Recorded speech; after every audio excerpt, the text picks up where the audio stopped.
दोस्तों, are you ready? How is the जोश? रुकने का नहीं दोस्तों, इस अटैम्प में टोक देंगे। हर रोज इसी संकल्पना से उठना, निश्चय करना इस अटैम्प में। और दोस्तों, ये जरूरी नहीं कि कितने आवर्स आपने पढ़ाई करना है, ये जरूरी आप कितने जोश से पढ़ाई करते हो। कभी कभी लोग जो 1 घंटे में 16 पेज पढ़ते हैं और कुछ लोग 4 भी नहीं पढ़ पाते। कुछ लोग सिर्फ पढ़ाई के लिए किताबें सामने, तो दिमाग में इतना कुछ चलता है, लगता तो है मैं दिन भर पढ़ता हूं, और पढ़ाई ये सिर्फ दिखावा है, ये तमाशा, ये अगले टाइम में वापस यही आएगा। दोस्तों, it's the way you study, how you study is very important. How many hours you study is not important. आपने अगर 12-15 घंटे पढ़ाई करी है, अगर आपको लगता है कि आपके इसमें वक्त कम है, मैं आपको बता रहा हूं, आज एक सुझाव सुन लीजिए। अगर आपको लगता है आपके इसमें वक्त कम है, तो जरूर 1-2 व्यक्तियों के साथ में डिस्कशन करके पढ़ाई करेगा। तो आपका जो वक्त है, आपको लगेगा कि 1-1 घंटे में आप 20-20 पन्ने खत्म कर रहे हो, पर वो व्यक्ति आपके इंटेलिजेंस लेवल होना चाहिए, एक जैसा इंटेलिजेंस होना चाहिए, मतलब जो एक दूसरे को समझते हैं। अगर आपको लग रहा है आपकी नैया डूब चुकी है, आपको लगता है कि अब पढ़ाई हो नहीं रही, या फिर अब इतना सब कुछ बाकी है, अब मैं कैसे करूंगा, कैसे होगा, एक काम करना, उसको भी बोल दो और तुम भी, दोनों साथ में आके आज 9 बजे 10 बजे हम लोग साथ में बैठ रहे हैं, और अब 3 घंटे के लिए हम लोग इस चैप्टर पे डिस्कशन करेंगे। देखो कितना फास्ट आपका होगा। आप 3 घंटे में खुद पढ़ाई करोगे, 3 घंटे में साथ में करोगे, उसकी स्पीड ज्यादा। और मोरओवर, जब आप किसको समझाते हो, बोलते हो ना, वो याद रहता, और किससे सुना हो भी याद रहता।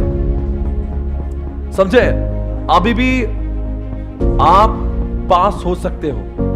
बहुत लोगों को लगता है कि यार मेरा बहुत कुछ बाकी है, होने दो ना यार, बहुत कुछ। इतनी सारी रिवीजन लेक्चर लेके आ रहे हैं आपको इस महीने की, अगर हर रिवीजन लेक्चर आप देख लेना तो आप बहुत आगे वैसे भी जाएंगे। क्या करना, रिवीजन लेक्चर देख लेना, उसके बाद में डिटेल में जाके घर पे पढ़ लेना।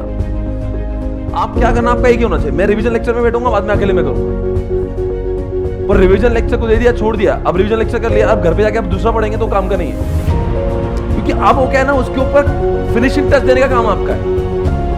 क्या होता है ना, आप क्या कर रहे हो, ये भी खा लूं मैं, वो भी, ये भी खा लूं मैं, उसको वो भी खा लूं, आप एसएम कर लिया, अब घर पे जाके एडवांस अकाउंट्स पढ़ो, फायदा नहीं ना। ये कर लिया ना अभी, इसको और एक आप इसके बाद का जो आपका रिवीजन ना, वो आपको ऐसा मेमोरी में डालेगा ना आपको, बिकॉज आप सब कुछ रिफ्रेश है। और आप क्या, अगर वहां पे जाके पढ़ लेंगे आप, तो बस स्टोर हो जाएगा, अब रजिस्टर हो जाएगा। हम लोग क्या करते हैं, एफर्ट्स कर रहे हैं, बीच में छोड़ देते हैं। 80% एफर्ट्स करते हो, 20% और जोर लगा देना, तो सब्जेक्ट याद हो जाता है। आप कभी देखना, आप जब जिस दिन क्लास में पढ़ाया जाता है, उस दिन शाम में जब पढ़ते ना, वो बहुत मेमोरी में स्टोर हो जाता है। ये वैसा ही चल रहा है। आप सिर्फ रिवीजन अटेंड करने का मतलब नहीं, इसके बाद का भी जो होमवर्क है वो करने का। जैसे अभी मैं जिम जाता हूँ, तो क्या बोलता है, सर जिम आके कोई फायदा नहीं है। ऋतिक रोशन का लेक्चर देखता होता है, ऋतिक रोशन अपने आइडल है, तो ऋतिक रोशन जब पढ़ते कि वो बॉडी के ऊपर, वो बोलता है कि 70% आपको खाने पे ध्यान रखना पड़ता है, जो जिम के बाद होता है, और 30% आपका जिम में होता है।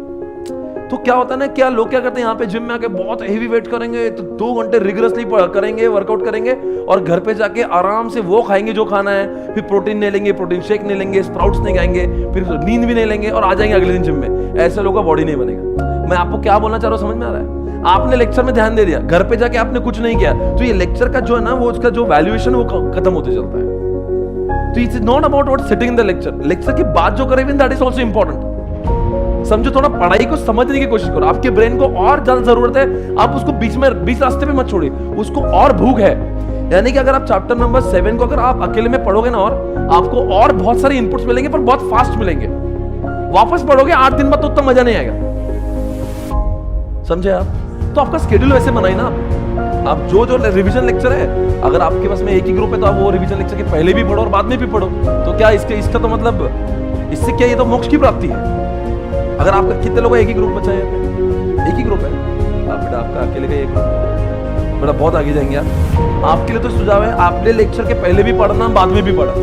आपको जिस दिन मान लो कि अभी एडवांस अकाउंट होगा, या अकाउंट्स होगा, क्या बोलते हैं, ईएस होगा, एफएम होगा, तो जिस दिन मेरा एफएम होगा, फॉर एग्जांपल कब है मेरा 19 को, तो तुम 18 को एफएम पढ़ो, 19 को मेरे साथ पढ़ो, 19 को रात में और एक बार पढ़ लो। इसके बाद में जो तुम्हें वो आएगा ना, वो कॉन्फिडेंस, वो अफलातून लेवल का आएगा, क्योंकि तुमने पढ़ा, फिर मैंने पढ़ा, फिर और पढ़ा, इसका अलग लेवल का है। ये जो चीज है ना, इसका मजा अलग है। अब जिनके पास में टाइम नहीं है, तो कम से कम पढ़े, और मेरे लेक्चर के बाद में जाके पढ़े, तो वो पूरा कंप्लीट होगा। ये चीजें समझ लेने, वरना यहाँ पे बैठ के बहुत कुछ नहीं होगा। ठीक है ना? आपको घर पे भी थोड़ा सा एफर्ट डालना है उसमें। Everybody got it?